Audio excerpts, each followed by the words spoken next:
അങ്ങനെ ഇന്ന് നമ്മൾ സോണൽ ലെവൽ സ്പോർട്സ് മീറ്റിന് പോയ ചെറിയൊരു വ്ളോഗാണ്. അപ്പോൾ നമ്മുടെ സ്പോർട്സ് മീറ്റ് നടക്കുന്നത് ആലപ്പുഴ ഗവൺമെൻറ് നഴ്സിംഗ് കോളേജിലാണ്. അങ്ങനെ പരിപാടിക്കെല്ലാം നമ്മളെല്ലാവരും രാവിലെ തന്നെ അവിടെ എത്തിയിട്ടുണ്ട്. അങ്ങനെ രജിസ്ട്രേഷനും കാര്യത്തിനൊക്കെ വേണ്ടിയിട്ട് വെയിറ്റ് ചെയ്യുകയാണ്.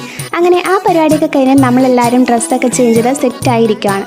സോ ഇന്ന് നമ്മുടെ football, chess, throw ball, badminton ഇതിൻ്റെയൊക്കെ മാച്ചാണ് നടക്കുന്നത്. അപ്പോൾ രാവിലെ തന്നെ നമ്മുടെ ത്രോ ബോളിൻ്റെ മാച്ചും കാര്യങ്ങളൊക്കെ നല്ല വിജയകരമായി കഴിഞ്ഞിട്ടുണ്ട്. ഇനി നമുക്ക് ബാക്കിയുള്ളത് ഫുട്ബോളും ബാഡ്മിൻ്റൻ്റെയാണ്. അപ്പോൾ നമ്മൾ കുറച്ചൊരു ബാഡ്മിൻ്റൻ്റെ മാച്ച് കാണാൻ വേണ്ടി വന്നിട്ടുണ്ട്. അങ്ങനെ ഏകദേശം ഉച്ച കഴിഞ്ഞപ്പോഴത്തേക്കും നമ്മുടെ മാച്ചും കാര്യങ്ങളൊക്കെ നല്ല വിജയകരമായി കഴിഞ്ഞിട്ടുണ്ട്. അപ്പോൾ അതിൻ്റെ ക്ഷീണത്തിൽ നമ്മൾ ഫുഡ് കഴിക്കാനായിട്ട് വന്ന് അങ്ങനെ മന്തിയൊക്കെ കഴിച്ച് വയറ് നിറഞ്ഞ ക്ഷീണത്തിൽ നമ്മൾ കുറച്ച് നേരം അങ്ങോട്ടും ഇങ്ങോട്ടൊക്കെ നടന്ന് അവിടെയൊക്കെ കുറച്ച് നേരം എക്സ്പ്ലോർ ചെയ്തു.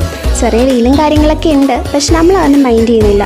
നമ്മുടെ ഈ സ്ട്രെസ്ഫുൾ ആയിട്ടുള്ള നഴ്സിംഗ് ലൈഫിൽ കുറച്ചൊക്കെ ഹാപ്പിനെസ് വരുന്നത് ഇതേപോലെയുള്ള ഒരു പരിപാടിക്ക് പോകുമ്പോഴത്തേക്കും. അപ്പോൾ എന്തായാലും നമ്മൾ അതൊക്കെ മാക്സിമം എൻജോയ് ചെയ്യാം. അപ്പോൾ എന്തായാലും നമുക്ക് നെക്സ്റ്റ് വീഡിയോ ആയിട്ട് കാണാം. Till then bye.